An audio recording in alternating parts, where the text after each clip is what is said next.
9वीं जो अनुसूची है, 9वां शेड्यूल बोलिए, 9वीं अनुसूची, यह जो है आपका पहला जो कॉन्स्टिट्यूशन अमेंडमेंट आया था, फर्स्ट कॉन्स्टिट्यूशन अमेंडमेंट एक्ट 1951 आया था, उसी के तहत 9वीं अनुसूची जोड़ी गई थी। और जब यह आया तो इसमें ध्यान रखना है आपको, कुल 13 कानून जोड़े गए थे।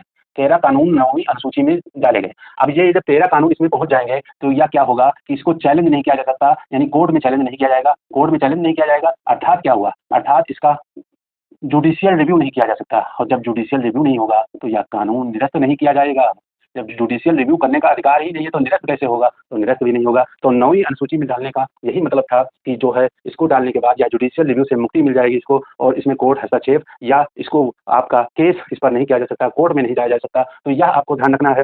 अगर बात करें वर्तमान में, तो वर्तमान में अगर देखें तो 9वीं अनुसूची में लगभग 300 ऐसे कानून हैं, 300 ऐसे कानून है जो 9वीं अनुसूची में है, 9वीं अनुसूची में है। और जब ये 9वीं अनुसूची में होंगे तो बार बार मैं कह रहा हूँ जुडिशियल रिव्यू यानी न्यायिक समीक्षा से परे होंगे। इसीलिए यह जो आपका आया था 76वां संविधान संशोधन, 76वां कॉन्स्टिट्यूशन अमेंडमेंट आया आपका 1994 में, जिसमें तमिलनाडु के लिए 69% रिजर्वेशन की बात की गई थी, इसको उठा के 9वीं अनुसूची में डाल दिया गया था। 9वीं अनुसूची आपको ध्यान रखना है, पहले कॉन्स्टिट्यूशन अमेंडमेंट एक्ट 1951 से आया था, और वर्तमान में इसमें 300 कानून लगभग है। अगर एग्जैक्ट देखें तो शायद मैं बता रहा हूँ 284 कानून है, लगभग आप 300 याद रखिए, बस यही इंपॉर्टेंट है।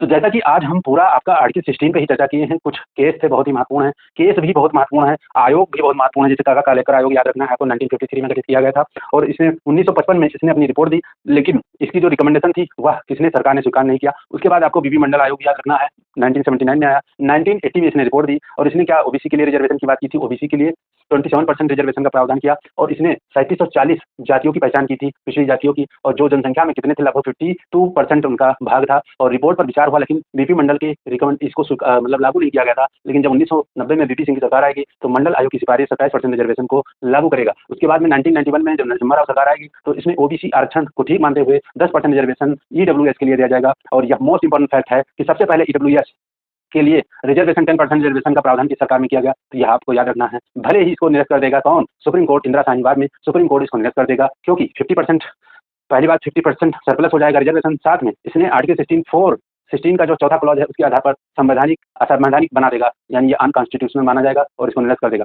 16(4) में अगर बात करें तो आपका सामाजिक और शैक्षिक रूप से लोग या SC ST के लोग, इनके लिए रिजर्वेशन का प्रावधान है, तो यह आपको ध्यान रखना है। 16(6) बहुत ही महत्वपूर्ण है, 16(6) यह आपको ध्यान रखना है, ईडब्ल्यूएस के लिए रिजर्वेशन, जो कि 103वें कॉन्स्टिट्यूशन अमेंडमेंट एक्ट 2019 के माध्यम से जोड़ा गया है। 16(6) भी बहुत महत्वपूर्ण है, आपको अच्छे से ध्यान रखना है।